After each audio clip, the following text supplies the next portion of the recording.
साथियों, जय भीम, जय भारत, जय संविधान। मैं बहुजन मीडिया से गौतम रत्ना और आज हमारे स्टूडियो में हैं सोशल एक्टिविस्ट डॉक्टर जेके गौतम साहब। बहुजनों की आवाज़, वंचितों की आवाज़ और बहुत स्ट्रांगली लड़ाई लड़ते हैं।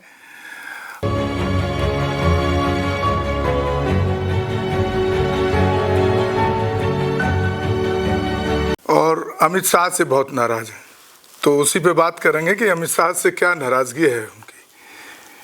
डॉक्टर साहब, अमित शाह जी का जो बयान है, पूरे देश में एक इतना आक्रामक माहौल बाबा साहब की टिप्पणी पर मैं पहली बार देख रहा हूँ। इतना जो आक्रामक माहौल देश के अंदर बना है बाबा साहब के प्रति, जो पार्टी सांपनाथ जिसको सांप का सिरम कहते थे, वो भी उसके कार्यकर्ता, चाहे वो ब्राह्मण हो चाहे ठाकुर, किसी भी समाज से हो, वो सड़कों पर हैं।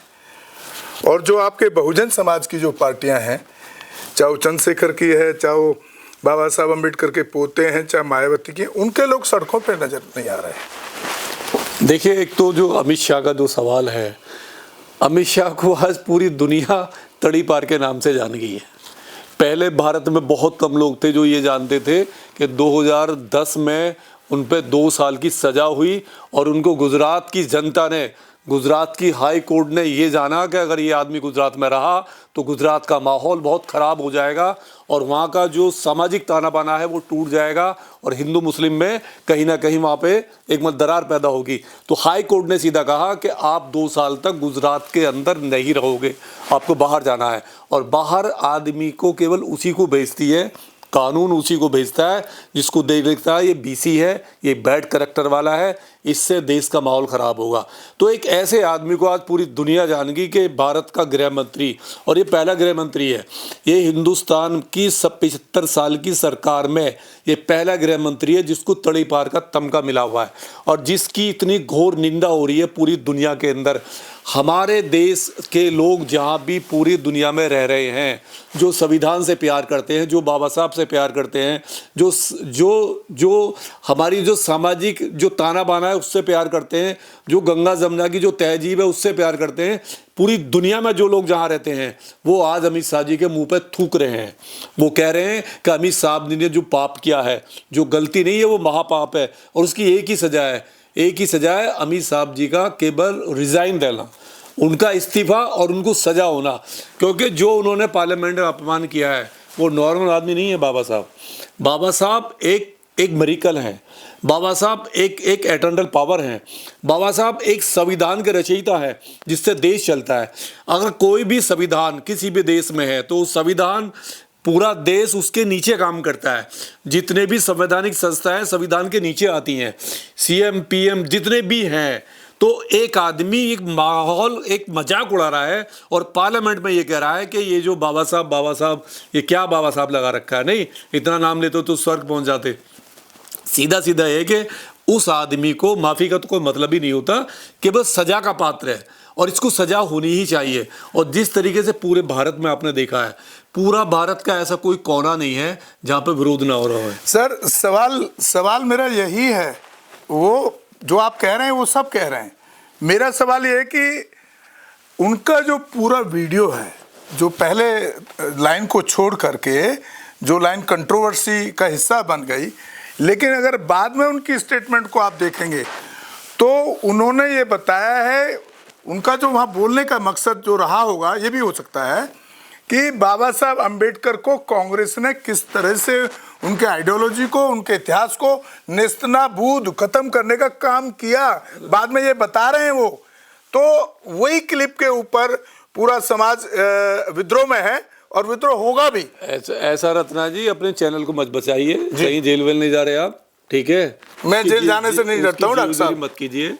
उसने जिस लहजे में बात करा ना, अम्बेडकर जिस जो उसका लहजा जो है, एक गृह मंत्री का, एक जिम्मेदार आदमी का जो लहजा, अम्बेडकर हाँ। उठी अम्बेडकर नहीं क्या कर रहे हैं? बाबा साहेब भीमराव अम्बेडकर, अगर वो ये कहते बाबा साहब भीमराव अंबेडकर, तो हमें लगता है कि वो आदमी रेस्पेक्ट कर रहा है। वो माहौल, वो एक मजाक उड़ा रहा था बाबा साहब की, एक बेइज्जती कर रहा था। और वो आरएसएस का, वो कहां से निकला है, किस भट्टी से निकल कर आया?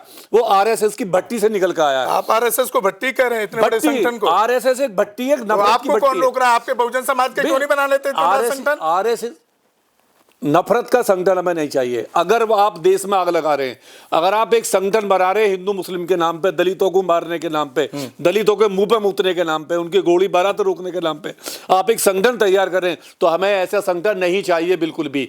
हमें संगठन चाहिए जो देश का ताना बाना बना के रखे, जो भाईचारा बना के रखे। और देखिए जिस तरीके से विरोध हो रहा है ना इस आदमी का, पूरे भारत में पुतले दिलाए जा रहे हैं। ये पहला गृह मंत्री है। सर मैं उसी पे तो सवाल कर रहा हूँ। आपके बहुजन समाज की जो नेतागिरी, जो बहुजन समाज के नाम पे मंत्री और मुख्यमंत्री तक बन चुके हैं, वो कहाँ बैठे हैं? सुनिए पत्रकार महोदय, कांग्रेस पार्टी में या समाजवादी पार्टी में या XYZ जो और भी पार्टी है, ममता बनर्जी पार्टी में, वो जो पुतले फूकने वाले कौन लोग हैं? वो SC समाज के दो लोग हैं। आपको क्या लग रहा है? उस पार्टी की जो मेंबरशिप जो ले रखी है वो SC समाज में भी तो है, खाली जनरल वाले थोड़ी ना है। बल्क में कांग्रेस में SC समाज आज भी है और वो पुतले फूंक रहा है। राहुल गांधी ने पूरी छूट दे रखी है, और वो छूट नहीं है, 5 FIR पे उस पर हुई है। ऐसा नहीं, जो लड़ाई जो लड़ रही है, देखिए ये देश 2 भागों में बट गया है, 2 विचारधाराओं में बट गया। आज हमारा देश ऐसे विचारधारा पर है, एक तरफ अम्बेडकरवाद है जो पूरा खुल के आ गया है। पहले ये कहते थे ना कि बाबा साहब केवल दलितों के बाबा साहब हैं, पहले एक ठप्पा लग गया था कि बाबा साहब केवल दलितों के बाबा साहब हैं, बाकी तो कह ही नहीं। लेकिन आज अमित शाह ने ये साबित करा दिया कि नहीं, बाबा साहब पूरे देश के हैं, पूरी दुनिया के हैं। बाबा साहब कांग्रेस के भी उतने ही है, बाबा साहब आरजेडी के भी उतने ही है, बाबा साहब समाजवादी के भी उतने ही है, बाबा साहब BSP के भी उतने ही है, बाबा साहब बाकी जो ममता बनर्जी वो भी उसके ही है। तो ये एक सवाल ले लेता हूं, क्योंकि आप बड़ा कंटिन्यू बोलते जाते हैं, बीच में सवाल भी होना चाहिए ना कुछ। वो यहाँ पर जिस तरह से कांग्रेस की बधिया उधेड़ने के लिए उन्होंने बाबा साहब के पूरे इतिहास को वहां रखने की कोशिश की, क्या आज ये माना जाए आपकी नजरों में कि कांग्रेस झुक गई है और कांग्रेस ने जो बाबा साहब के साथ में पाप किए, उस पाप को धुलने के लिए एक तरीके से ये माफीनामा है कांग्रेस की तरफ से? क्या ऐसा माना जाए? क्या जिस तरीके से नीली क्रांति, नीली साड़ी में प्रियंका गांधी का पार्लियामेंट में जाना, राहुल गांधी का पट्टा पहनना जय भीम का, आप पहली बार है कि एक इंदिरा गांधी का पोता जो नेहरू जितनी बाबा साहब से नफरत करते थे, आज उन्हीं का ब्लड, उन्हीं का ब्रीड आज मजबूर हो गया बाबा साहब का पट्टा डालने के लिए। पट्टा नहीं, मैं हूं अम्बेडकर। मैं हूं अम्बेडकर। वो कह रहा है मैं अम्बेडकर हूं। तो ये क्या है? यही ताकत है। आज मजबूर कर दिया काशीराम जी ने घुटनों पे ले आए पूरी कांग्रेस को कि तुम्हें मानना ही पड़ेगा अम्बेडकर साहब को, बाबा साहब को तुम्हें अपना आइडियल मानना ही पड़ेगा, वरना पूरे देश से तुम खत्म हो जाओगे। जो पाप कांग्रेस ने किए आज राहुल गांधी को रियलाइज हो रहा है। तो क्या हमारे जो बहुजन समाज के लोग कांग्रेस को माफ करेंगे पुरानी गलतियों को? देखिए क्या लगता है आपको? क्या लगता है? मैं बुद्ध को मानने वाला हूं, मैं बुद्ध के विचारधारा पे। बुद्ध ने सिखाया मध्यम मार्ग सिखाया। कसम नहीं खाते हम लोग।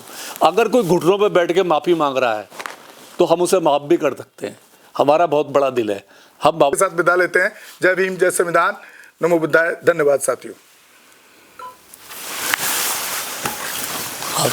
पूरा हमारे channel constitution like, share, subscribe देखना मत भूलिएगा। जय भीम, जय भारत, जय संविधान, नमो बुद्धाय। धन्यवाद। चैनल आर्थिक समस्या से गुजर रहा है। अगर आप बहुजन समाज में बाबा साहेब अम्बेडकर और तथागत बुद्ध की विचारधारा को अधिक से अधिक लोगों तक पहुंचाना चाहते हैं तो हमें आर्थिक सहयोग प्रदान करें, ताकि हम अपने चैनल के माध्यम से देश विदेश में समता, बंधुता, एकता और संवैधानिक अधिकारों को ज्यादा से ज्यादा लोगों तक पहुंचा सके। आप अपनी सहायता राशि नीचे लिखे खाते में जमा करा सकते हैं। खाता धारक गौतम रत्न, खाता संख्या 316957686551, IFSC कोड SBIN 0060336, बैंक भारतीय स्टेट बैंक। आप हमारे बैंक खाते का विवरण स्क्रीन पर भी देख सकते हैं।